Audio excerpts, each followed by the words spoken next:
Barack Obama arrived at the palace courtyard in the late afternoon, and the air felt cool and clean. The stone ground looked freshly washed from a morning rain, and the light on the walls was soft and gold. He came without a big crowd, and only a few staff walked behind him at a respectful distance. He had visited places like this before, but today his chest felt tight in a strange way. He told himself it was only travel tiredness, but his mind kept drifting to old memories. The courtyard was quiet enough that he could hear his own shoes tapping on stone. A fountain in the corner moved slowly, and its sound was gentle like breathing.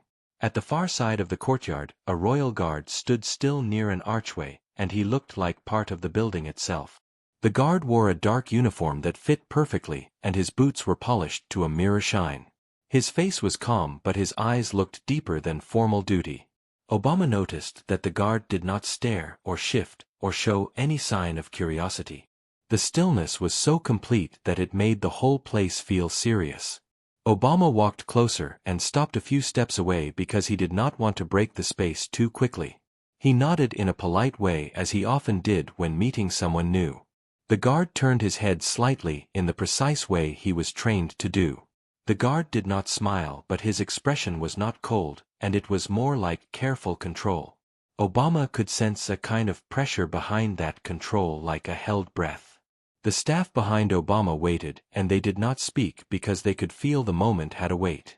The guard looked at Obama as if he had been waiting for a long time to see him in person. Obama felt the odd feeling of being seen not as a title but as a person.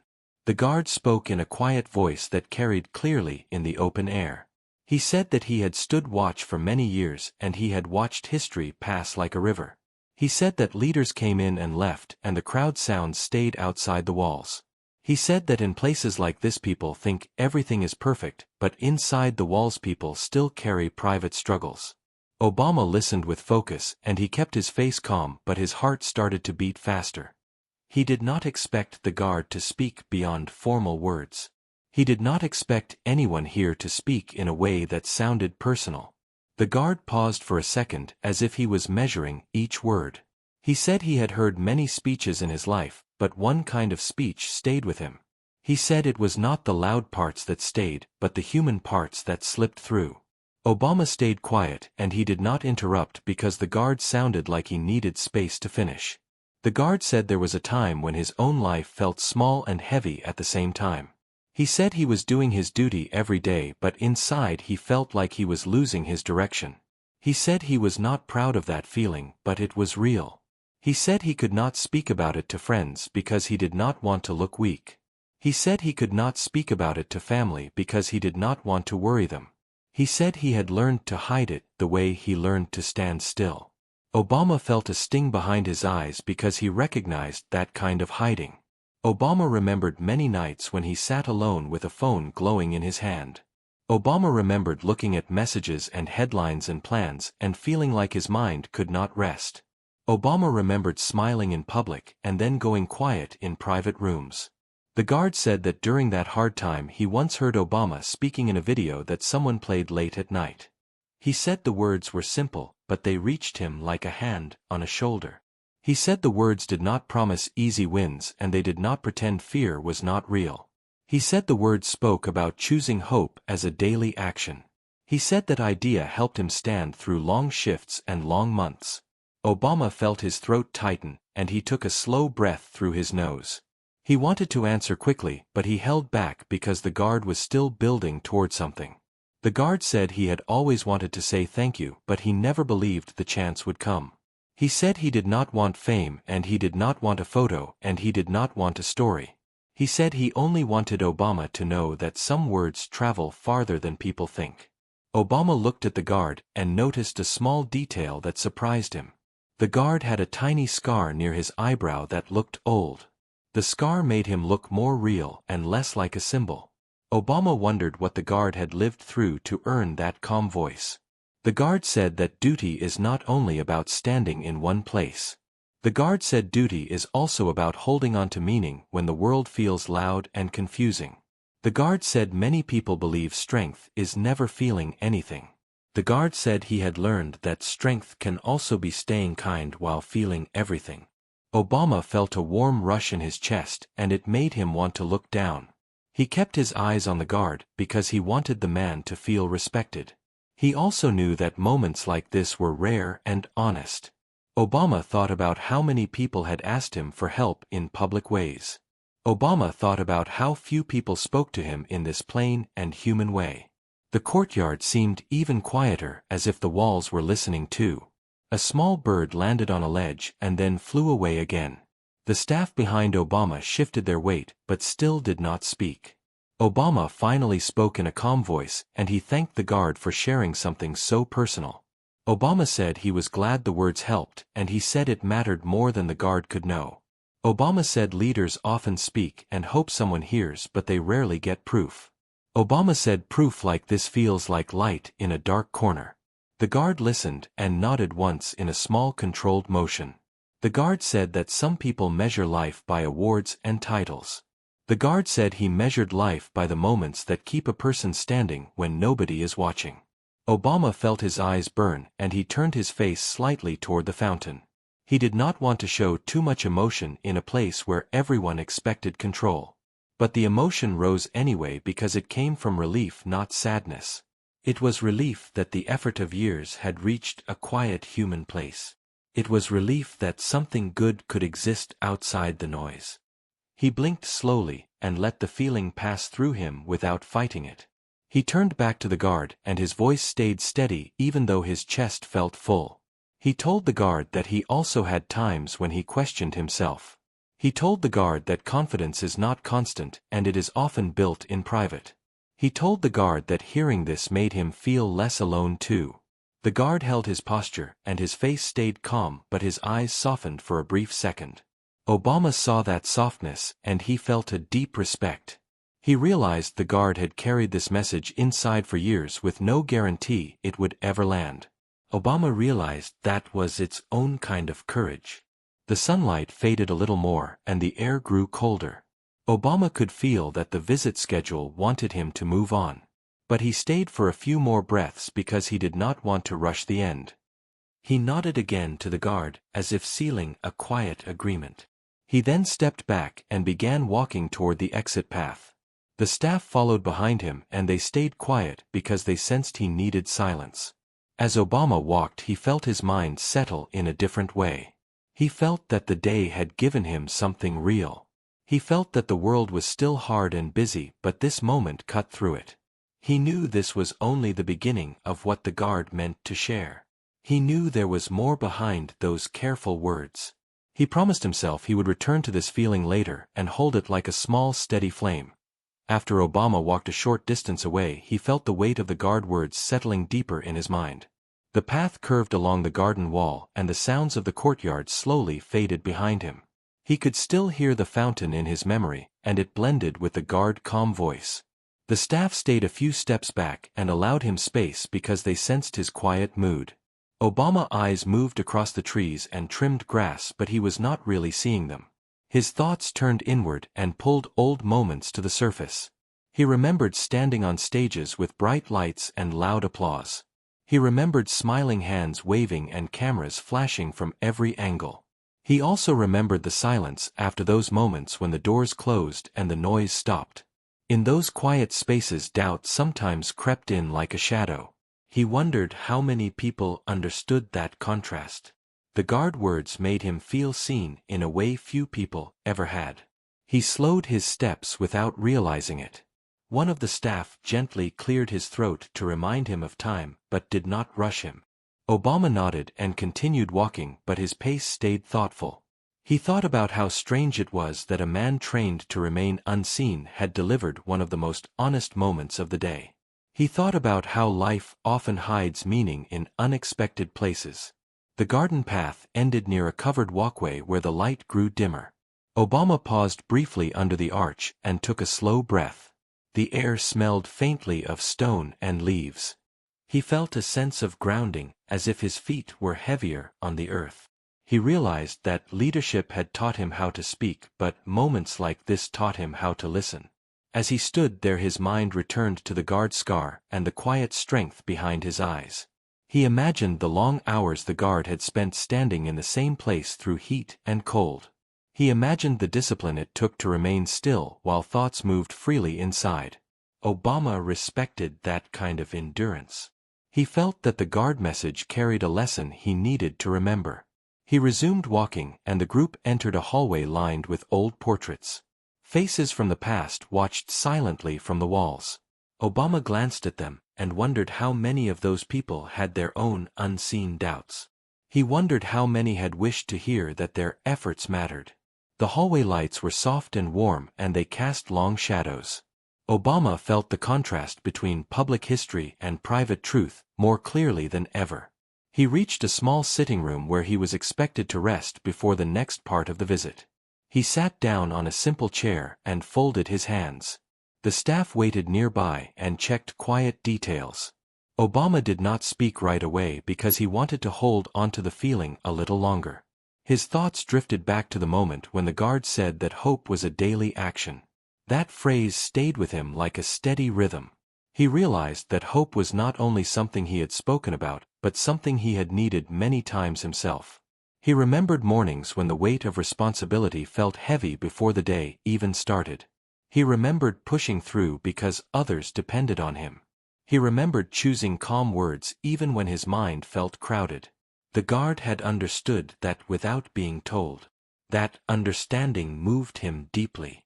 Obama leaned back slightly and closed his eyes for a brief moment. He allowed himself to feel gratitude without analysis. He felt grateful that his words had reached beyond stages and screens.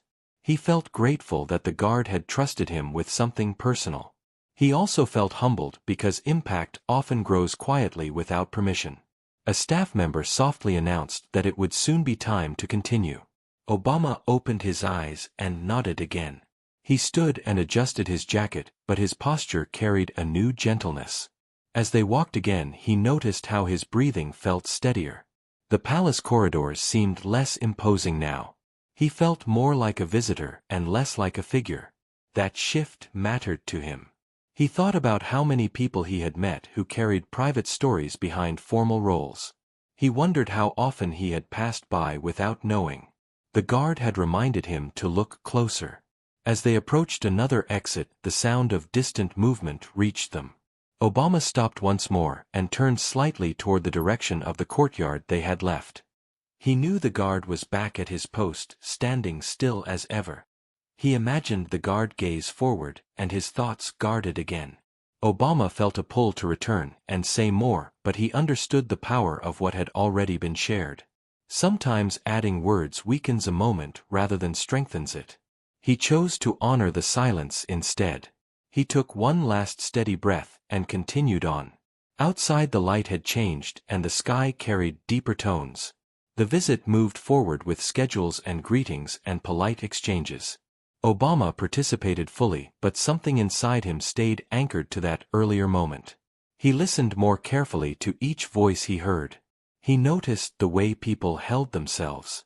He responded with extra patience and warmth. No one else knew why his manner had softened, but it showed. As the day progressed, the memory of the guard words remained clear. They did not fade into background noise. They stayed present like a quiet guide. When the visit finally ended and Obama prepared to leave, he felt a calm tiredness rather than exhaustion. He knew that long after this place faded from view, the meaning of the encounter would stay. He understood that the guard had given him a gift without expecting anything back.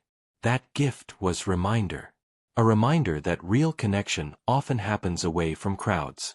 A reminder that words spoken with honesty can travel far. A reminder that leadership is not only about direction but about resonance. As the vehicle pulled away, Obama looked out at the passing walls and felt steady. He carried the guard story with care, knowing it would shape how he moved forward. He sensed that this was not the end of the story, but only the middle. That evening Obama sat alone in a quiet room far from the noise of the day, and the memory of the guard voice returned with surprising clarity. The room was simple with soft light and plain furniture, and it allowed his thoughts to move freely. He rested his elbows on his knees and looked down at his hands, noticing how still they were. He felt the weight of many years settle gently rather than sharply. He thought about how life had carried him through constant motion and constant attention. He thought about how rare it was to stop and truly absorb a single human exchange. The guard words had done that to him. They slowed him in a way no schedule ever could. He remembered the guard posture and the calm discipline in every movement. He realized that discipline was not coldness but care shaped into control. That understanding deepened his respect. Obama leaned back and let his thoughts travel further into the past. He remembered the early days when his voice shook slightly before speeches. He remembered practicing words alone and wondering if anyone would truly listen. He remembered moments when confidence had to be chosen rather than felt. Those memories felt closer now because the guard had touched them without knowing. He realized that leadership had often required him to hide uncertainty behind steady tone. He also realized that hiding did not mean absence of feeling. The guard had spoken about standing still while carrying weight inside. Obama recognized himself in that description more than he expected. He stood and walked slowly across the room, letting his steps match his breathing. The quiet felt supportive rather than empty. He thought about the many people he had met who wore uniforms of different kinds. Some wore suits, some wore smiles, some wore silence. He wondered how many carried unseen burdens while performing their roles. The guard encounter sharpened his awareness. He promised himself to remember this feeling when he returned to louder spaces. He wanted to keep this human clarity close. He sat again and allowed the emotion to rise without resistance. It was not sadness and not joy but something steady and warm. It felt like understanding settling into place. He felt thankful that the guard had trusted him with a truth shaped by time. Trust carried responsibility, and Obama felt ready to carry it. His thoughts moved to the idea of impact. He had always known that words could travel, but this made it real in a new way. He realized that impact does not always announce itself. Sometimes it stands quietly at a post waiting for the right moment to speak. That thought stayed with him. Later that night, Obama joined a small dinner with officials and conversation flowed easily. He participated with grace, but he listened more than he spoke. He noticed tone and pauses and small gestures. He noticed when people revealed more than their words intended. The guard had taught him that listening is an active act. He carried that lesson into every exchange. No one at the table knew why he seemed more reflective. They only felt that he was fully present. After dinner he stepped outside alone for fresh air. The night was cool and still. He looked up at the dark sky and felt grounded. He thought again of the guard standing under that same sky-holding position. He felt a quiet connection across distance and duty. He realized that some bonds form without repeated contact. They form through shared understanding. That understanding did not need maintenance. It simply existed. He took a long breath and felt calm spread through him. As he prepared for rest, his mind replayed the guard's final words about strength and kindness. Those words aligned with values he had tried to live by even when it was difficult. Hearing them reflected back gave him reassurance. It reminded him that effort had meaning beyond results. It reminded him that sincerity leaves traces. The next morning, Obama woke early and felt rested despite the long day before. He dressed slowly and allowed himself a moment of stillness. He looked in the mirror and saw both age and clarity. He felt comfortable with both. He knew he would carry the guard's story forward. It would influence how he spoke and how he listened. It would remind him to see people beyond roles. As the day began, he moved with intention. Each step felt measured rather than rushed. The memory of the guard remained vivid and supportive. He knew that before leaving this place he would pass near the courtyard again. He did not plan to stop or speak. He did not need to. The exchange had already reached its full shape. He understood that sometimes the most powerful moments are complete without repetition. As he walked through the corridors once more, he felt gratitude rise again. He carried it quietly like the guard carried his duty. He knew that the story was building toward something meaningful. He sensed that the guard had more within him yet to be revealed. He also sensed that his own response was still unfolding. This was not a moment frozen in time, but a thread woven into a larger pattern. Obama stepped forward, ready to see where it would lead. On the final day of the visit, Obama moved through the palace with a calm presence that felt settled and clear. The hours passed with planned meetings and respectful greetings, but his mind remained grounded in the quiet truth he had received earlier. He noticed how each room carried echoes of the past, and yet how present choices still shaped the future. As he walked, he felt a steady sense of purpose that did not come from schedules or expectations. It came from connection. He remembered the guard standing still and speaking honestly without decoration. That memory guided him like a silent compass. Obama realized that moments like that rarely repeat, but they continue to influence long after they end. He approached the outer courtyard again during the late afternoon.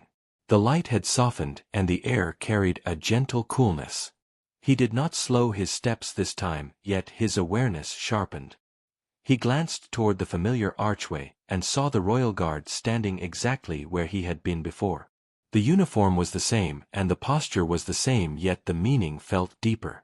Obama did not stop and he did not speak. He simply passed with a calm nod of respect that needed no words. The guard remained still, but something unseen moved between them. It was acknowledgement. It was understanding. Obama felt his chest warm with quiet gratitude. He knew that the guard would return to silence after he left, and that was as it should be. Some truths live best without constant retelling. As Obama continued walking, he felt lighter than he had in days. He realized that the visit had given him something rare. It had reminded him that leadership reaches places it never physically visits. It had reminded him that honesty can exist even within strict duty. He stepped beyond the gates and felt the shift as the palace faded behind him. The world outside was active and full of motion, yet he carried stillness within. The vehicle waited, and he entered without rush. As it began to move, he looked out the window and watched the structure disappear from view. He did not feel sadness at leaving. He felt completion. He thought about how many people would never know the effect of their quiet words or actions. He felt thankful that on this day he had been allowed to know. The road stretched ahead, and the rhythm of movement soothed him. He rested his hands calmly and let his thoughts settle. He understood now that impact is not always visible. It often grows silently in the background, waiting for the right moment to surface. The guard had been that moment. Obama felt a renewed sense of responsibility toward his own words going forward. He knew he would speak with the same honesty he had always valued, but with deeper awareness. He would remember the unseen listeners. He would remember the ones who stood quietly and carried meaning inside. As time passed and distance increased, the memory did not fade. It became steadier and clearer. When the journey ended and Obama returned to his own familiar spaces, he carried the lesson with him. It influenced his conversations and his reflections. It softened his tone and strengthened his resolve. He shared the experience only in small private ways because it felt personal and sacred. He did not need public recognition for it to matter. The guard remained unnamed to the world, and that was fitting. His power came from sincerity, not attention. Somewhere far behind palace walls, the royal guard continued his duty day after day. He stood still and watched time pass with the same calm discipline. Yet inside he felt lighter because his truth had finally been spoken. He no longer carried it alone.